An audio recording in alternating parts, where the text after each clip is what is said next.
Get better. You might ask me, how? How can I? How can I? How can I? Okay, now you've explained to me, or you've managed to convince me that life is hard.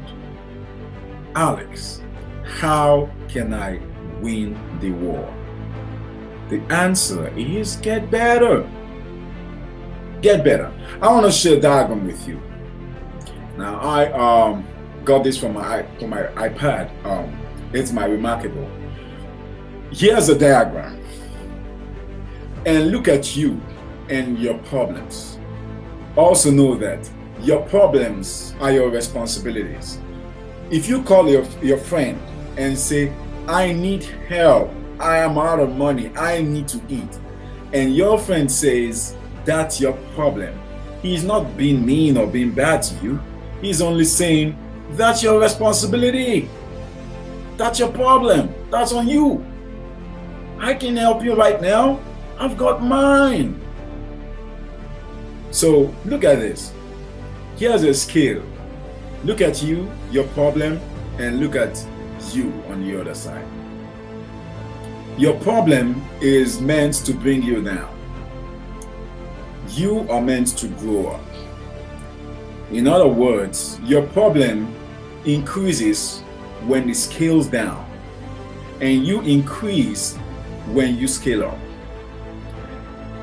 This is how we are all born. We are all born on an evil level. We are all born on an evil ground. We are all born problem free. The only problem we had when we were born is feeding, and all we had to do was suck the breast. We are meant to suck the breast. It's just suck. No problem. What you're gonna eat, what you're gonna wear, no problem. Where you gonna go, no problem. Getting a driver license, that's no problem. No, nothing like that. Social security, no. Your credit score, nah. No problem. We were born with no problem. And that is it on this diagram. You see,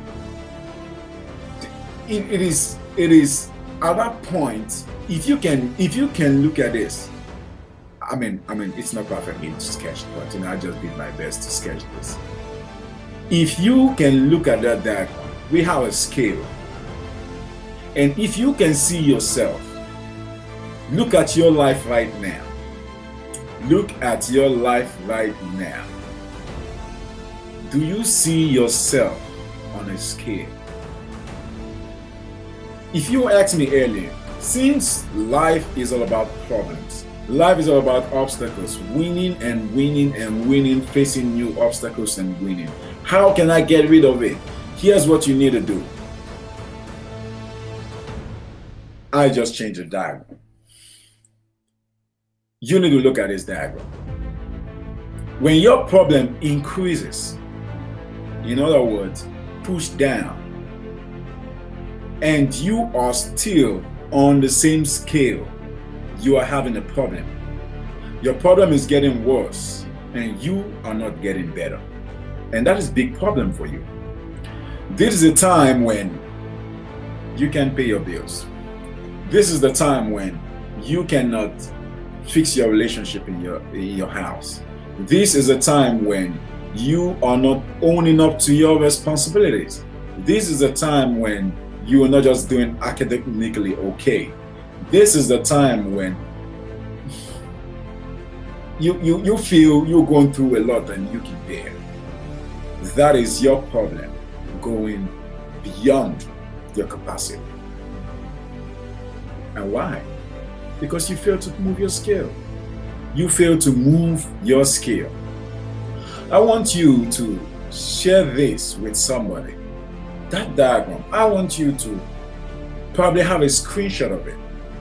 I want you to have a screenshot of those two diagrams because I want you to see, it will make your own diagram. I want you to see if you can have a strategy to how you view life, if you can have a strategy to how you see things. I believe it might help you to solving your problem.